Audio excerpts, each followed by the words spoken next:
Una, eh, una herramienta adicional que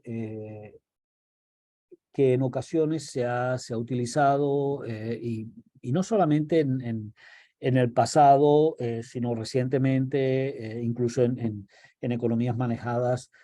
con mucha sensatez y tecnicismo como la Unión Europea, a colocarle límites a markup, a colocar, digamos, algunos techos a la rentabilidad que pueden tener actividades que a su vez muestran cierto poder de mercado. Y muy concretamente, en el caso venezolano, la ley de precios justos, etcétera, ha utilizado mucho más en unos años atrás que en la actualidad el concepto de tasa de beneficio, rentabilidad o remuneración justa al capital, que es, digamos, una forma de regulación del poder del monopolio. Y sus implicaciones, sus efectos sobre las decisiones de la firma con poder de mercado se conocen en esta literatura como el llamado efecto Haber-Johnson, que es un conjunto de secuelas o de efectos secundarios, o como decíamos, de segundo orden, que tiene esa regulación, esa forma de regular el monopolio y que la hacen que sea en general una mala idea. ¿Okay? Es una pésima idea regular el monopolio de esta forma porque tiene a su vez implicaciones indeseadas sobre la asignación eficiente de los recursos productivos y sobre la presencia de barreras como aquí estamos señalando. Entonces, a ver, la regulación del beneficio, de paso, es relativamente sencillo en el sentido de que, especialmente para empresas formales, para empresas que tienen estados financieros y mucho más aquellas que cotizan en los mercados, en la bolsa de valores, en los mercados de capitales y que por tanto deben tener estados financieros auditados, es relativamente fácil porque es una cifra contable, es decir, es una cifra desde el punto de vista de la autoridad tributaria, del CENIAT o de cualquiera que ésta sea. En la declaración de impuestos sobre la renta tienes que efectivamente derivar cuál es el enriquecimiento neto agregable para que hagas tu aportación al correspondiente impuesto. Entonces, existe la cifra, aunque esta cifra, digamos, pueda tener solamente implicaciones contables, de modo que sobre ella el regulador puede establecer algún límite, algún techo que, digamos, que ciertamente introduce ineficiencias, como veremos, entre otras el estimular a que se haga una enorme inversión o una sobreinversión en capacidad instalada, de manera de poder capturar una masa de beneficios mayor, y eso supone operar fuera de la relación capital-trabajo, de la relación de la mezcla de insumos, que debería ser la óptima, y eso a su vez, con esa estructura superior de costos, también propicia un nivel de precios para el consumidor mayor. Entonces, bueno, digamos, el ejercicio de demostración de esos efectos y de cómo opera la regulación de la tasa de beneficios o la reducción de la tasa de beneficios respecto a la que sería aquella alcanzada en mercados no regulados, supone efectivamente, digamos, la siguiente derivación. Recordando que la estructura de costos, digamos, tiene, para un caso muy simple, estamos hablando de una función de producción que solamente utiliza capital y trabajo, digamos, la sumatoria de las remuneraciones que a la masa total de capital disponible y de mano de obra contratada a los precios de mercado, y asumimos que el monopolista lo es en el mercado final, es decir, en el mercado que él atiende con su producto o productos, pero que es a su vez precio aceptante o, digamos, no afecta el costo de adquisición del capital ni de la mano de obra, de manera tal que paga unas remuneraciones R, que sería, digamos, la proxy al precio del capital, con todo lo que las dificultades que eso supone y los salarios que prevalecen en el mercado, digamos, para la categoría ocupacional o el grupo de tipos de talento que está contratando la empresa. De manera que podemos hacer un arreglo de esa expresión para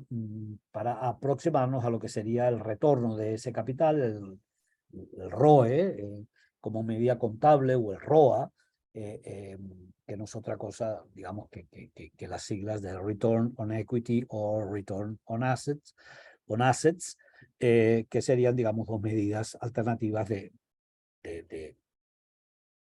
captura de ese rendimiento del capital, y que sería no otra cosa que la resultante contable de restarle a los ingresos totales facturados, a la factura total de ingresos de esa empresa, los costos laborales. Todo ello ponderado por la suma de capital que ha instalado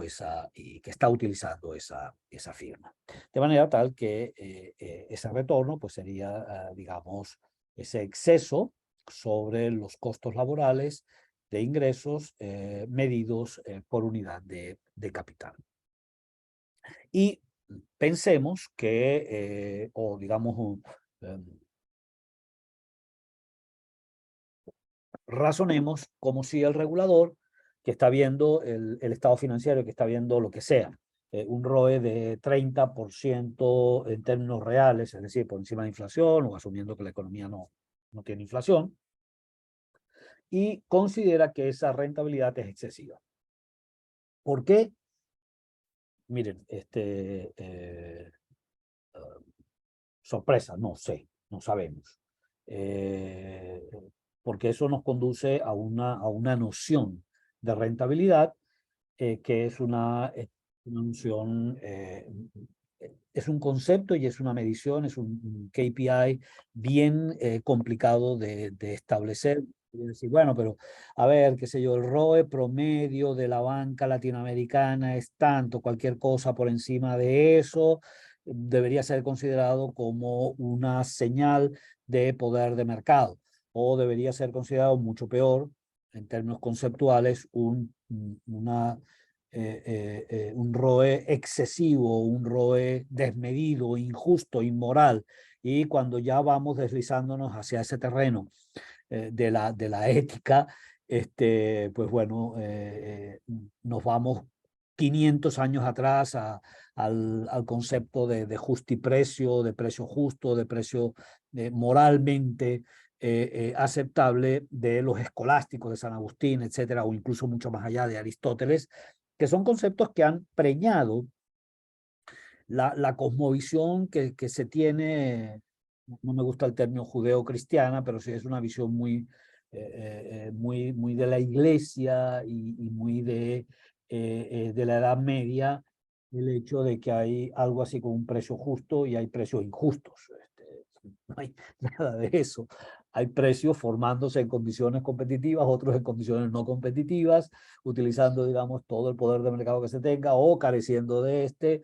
y simplemente es una realidad formada por o construida a partir de fuerzas contrapuestas que son las del mercado y que terminan determinando y que terminan haciendo que el precio de equilibrio sea uno u otro. De manera que, digamos, desde el punto de vista estricto de la teoría económica, es un nonsense, es descabellado el concepto de justiprecio, precio justo, renta justa, todo lo demás.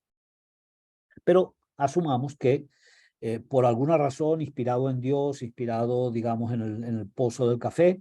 el regulador decide que un ROE de 30 es excesivo.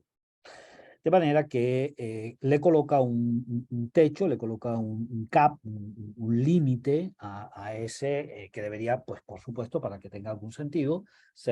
estar por debajo de la rentabilidad que está alcanzando esa firma, y que puede tener la sospecha, simplemente obteniendo alguna medición de índice de concentración, de que es el resultado precisamente de el dominio que tiene ese mercado, el poder que tiene esa firma en el mercado. Entonces, limitando ese precio, ese precio del capital, esa rentabilidad del capital, de esa inversión, el regulador pretendería, en principio, con un menor markup, con una menor rentabilidad, que los precios sean precios menores a los que está colocando el bien y que se eleven las cantidades. Y por tanto, por una vía más bien indirecta respecto a la que el criterio del costo marginal o el costo medio que vimos previamente serviría, pues debería cumplir con el objetivo, por lo menos la pretensión es que cumpla con el mismo objetivo de bajar precios o de acercarse, digamos, a la mezcla QP o PQ más cercana a la competencia perfecta. Entonces, bueno, el álgebra de este ejercicio es el siguiente. Sabemos que la función de beneficios pi lo es de la brecha entre el ingreso y el costo, y podemos arreglar esta expresión como pasando al lado derecho el pago total al capital o digamos la remuneración al capital para sumarlo al pi. Y del lado izquierdo, pues simplemente la relación o digamos el exceso de ingreso total sobre el costo laboral, en este caso, o el costo, digamos, de los insumos distintos al capital para un caso más general. Y entonces el control de pi hace que este pi sumado al pago del capital, o la rentabilidad mínima del capital para retener, para disuadir a los accionistas a que se encuentren avalando o haciendo aportaciones patrimoniales a el capital, de modo que lo que se hace es efectivamente, digamos, reexpresando o pasando, digamos, al lado derecho, es colocarle un límite S, que sería el límite, digamos, a esa rentabilidad admitida por el regulador, menos R por K debería ser mayor o igual al beneficio. ¿Okay? De manera tal que no puede, en principio, el monopolista no debería poder derivar, podría tener beneficios que excedan ese límite SS, que sería la regulación impuesta para la remuneración a los propietarios, a los accionistas, a los capitales en esa actividad, ¿de acuerdo? Por supuesto, el S no puede ser tan bajo como para evitar que sea viable la empresa, ni tampoco desestimular la inversión. Digamos, en general, incluso en los discursos más radicales, digamos, en gobiernos populistas, en gobiernos de izquierda, la inversión suele ser, porque trae asociado mayor producción, mayor productividad, mayor empleo, etcétera, no suele ser castigada. Lo que trata es de limitar, de corregir, digamos, esos excesos que el capitalismo, el wild capitalism, está supuestamente generando. De manera que el S no puede ser negativo y debe ser razonable, ¿ok? Y ciertamente por esta expresión, este pi va a aumentar ceteris paribus S y ceteris paribus R. Fíjense ustedes que estas son dos variables que están fuera de control de la firma. En otras palabras, el S está establecido por el regulador. El R, si esta empresa concurre como tomador de precios al mercado de capitales, pues también está dado por las condiciones de ese mercado, de modo que S y R están fuera del alcance de la decisión de la firma, y solo el PI, que desde luego es la joya de la corona para la firma y para los accionistas, para los propietarios, está en función de K, que sí, el stock de capital o el uso del capital es una variable que sí depende de decisiones endógenas, de decisiones internas a la firma. Por tanto, en búsqueda de maximización del PIB con esta regulación de tasa de beneficio, yo propiciaría que el K sea lo más alto posible. Y eso conlleva directamente al fenómeno de sobrecapitalización. Una forma, digamos, de ver exactamente todo esto tiene que ver con dos vistas, como usualmente generamos. una primera vista, que es una función un poco distinta a la que ustedes están acostumbrados a ver, que sería una que me vincula la tasa de beneficio, ese PIB definitivamente alcanzado por la firma, que es una suma de dinero, es una suma, digamos, de unidades monetarias con el nivel de capital por el que opta la firma. Y es una función, o podemos construir a partir, digamos, de ese par pi-k, una función RR, que es una función de beneficios y que tiene pues típicamente también un comportamiento en términos de una parábola donde tienes un máximo que se correspondería a aquella situación de libre mercado, es decir, el caso en el cual la firma no está regulada y que ejerciendo todas las formas posibles, ceteris paribus la demanda, de poder de mercado, pues trataría de alcanzar el máximo beneficio posible, que sería el punto efectivamente donde pi o donde esa función RR alcanza su máximo. Piensen ustedes que en este caso el S no estaría regulado y por tanto simplemente sería determinado por R, o por la diferencia entre el pi y el R por K, que sería pues simplemente el precio del capital por el stock de capital seleccionado como el óptimo. ¿Okay? Fíjense ustedes, esa función que determinaría el K óptimo en K asterisco no es alcanzable porque la firma, al menos legalmente, formalmente, solamente puede ubicarse en algún punto a lo largo de esta restricción tasa de beneficio que impone el regulador y que obligaría a optar, si esta es la regulación SR, pues simplemente sobre algún punto, por supuesto el punto donde sea máxima, acotado, digamos, a esa regulación S, el beneficio alcanzado. Fíjense que dado SR, podríamos tener una SR alternativa, ser mucho más duro en la legislación, la Asamblea Nacional, el Parlamento o el Ministerio correspondiente, o el SUNDE,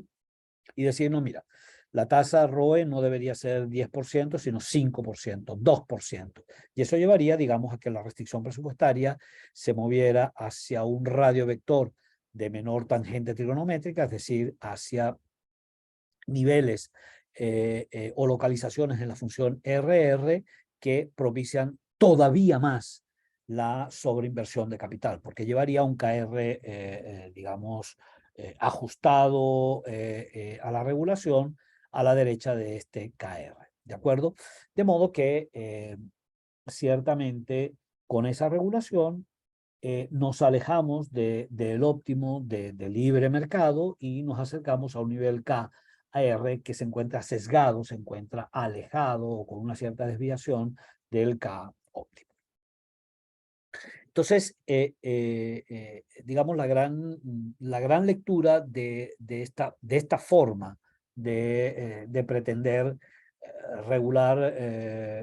al monopolio es que ciertamente con esa regulación no se maximiza y obliga a alejarse a la firma el óptimo del productor o alcanzar un óptimo del productor ajustado, distorsionado por la regulación, y el nivel de capital pues sería un nivel de capital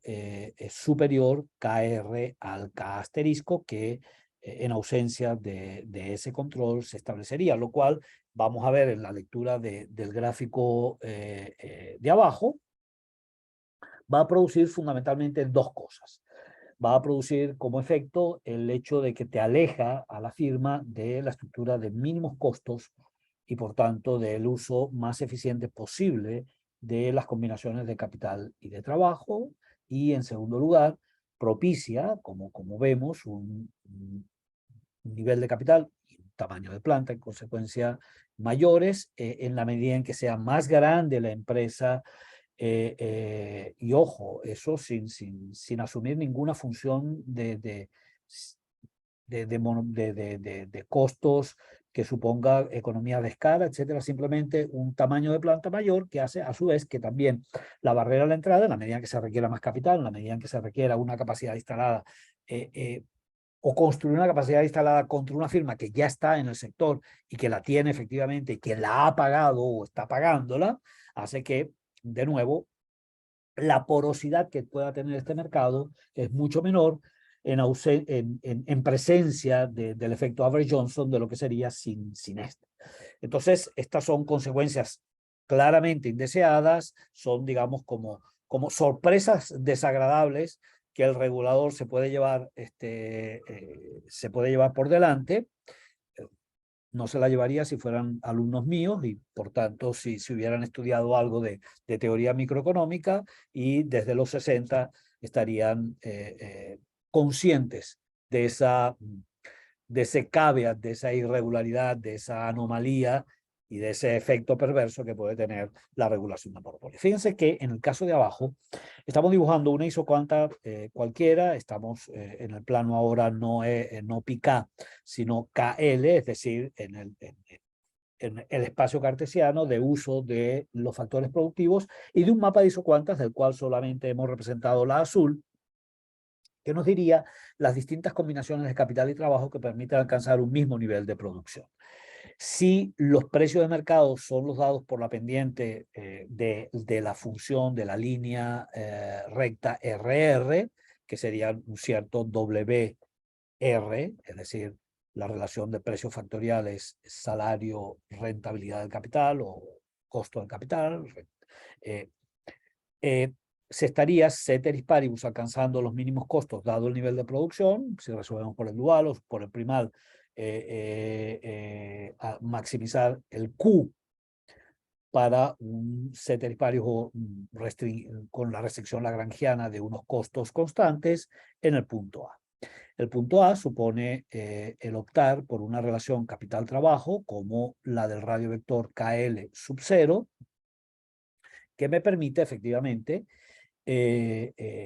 optar por la mejor combinación posible de factores al menor costo posible si yo quiero alcanzar ese nivel de producción, o he fijado como objetivo ese nivel de producción implícito en esta isocuanta azul. ¿Qué es lo que hace la regulación Average-Johnson? Lo que hace es provocar que el KR, en lugar de ser efectivamente el que pasaría o el que se combinaría con L en el radio vector KL0, sea un KL superior. En otras palabras, se opte por un nivel de ceteris paribus la producción por una proporción capital-trabajo mayor a la óptima. Es decir, se optaría por aquella que pasa, la relación KL sub 1, lo cual hace entonces que se desplace desde A hasta B el óptimo del productor. Ojo, es un óptimo del productor precisamente ajustado sobre una relación WR que está distorsionada, que está modificada por el tope que le está colocando el regulador, y que haría que efectivamente los precios factoriales que confronta esa firma sean SS en lugar de R, lo cual hace entonces que el precio efectivo del capital pase a ser S en lugar de ser R, es una especie de subsidio, siendo que S es menor que R, y que hace que la mejor selección, digamos, posible para esa restricción regulatoria sea precisamente la del óptimo en A. Fíjense ustedes que en el caso de A, cuando comparamos B con A, desde el momento en que ambas están sobre la misma isocuanta, representan el mismo nivel de producción, más no así el mismo nivel de costos. Como yo tengo que pagar a los propietarios del capital un retorno R, esa cantidad R, esa cantidad de capital que he seleccionado en KL1, ceteris paribus la cantidad de mano de obra, me está generando una combinación B que supone unos costos de producción trasladados a este isocoste, es decir, un isocoste que es mayor, lo he punteado en negro, al isocoste RR sobre el nivel de producción de esta isocuanta y sobre el óptimo B. Fíjense, esto lo que va a significar son dos cosas. Uno, que los costos de producción son los que pasan por el isocoste que contiene B mayores a los que pasan por el isocoste que contiene A, de manera tal que se produce un choque de costos negativo, digamos, al alza. Uno. Dos, la combinación tiene un exceso de capital y tiene menos mano de obra, ¿okay? Es decir, se produce, digamos, una reducción en el número de puestos de trabajo que abre ahora la firma, una vez, digamos, una vez respetada la restricción que le genera el regulador, de manera tal que, en otras palabras, tiene ahora más costo de producción, menos generación de empleo, más capital, y ese mayor capital o esa sobreinversión en capital que realiza, a su vez, va a representar un obstáculo para la entrada de empresas que tienen, digamos, que levantar, que hacer el aprovisionamiento de ese capital, y por tanto, si tenía una edad, una esperanza de vida, por decirlo de alguna manera, el monopolio antes del efecto Abbott-Johnson, de lo que sea, ahora es más alta. En otras palabras, prolonga innecesariamente, indebidamente, ignorantemente la edad del monopolio y obliga a que los costos de producción sean mayores y, en principio, dado que hay poder de mercado, genera a su vez algo de impacto contra lo buscado en cuanto a el precio final que tienen que pagar los consumidores y, en consecuencia, el excedente del consumidor, en consecuencia, el bienestar que finalmente van a disfrutar. De modo que, y para finalizar, recordemos que el camino del infierno está lleno de buenas intenciones y un mal uso de la herramienta, una incomprensión de cuáles son las mejores y peores formas de regular al monopolio, suponen que efectivamente el control de la tasa de beneficio puede ser utilizada.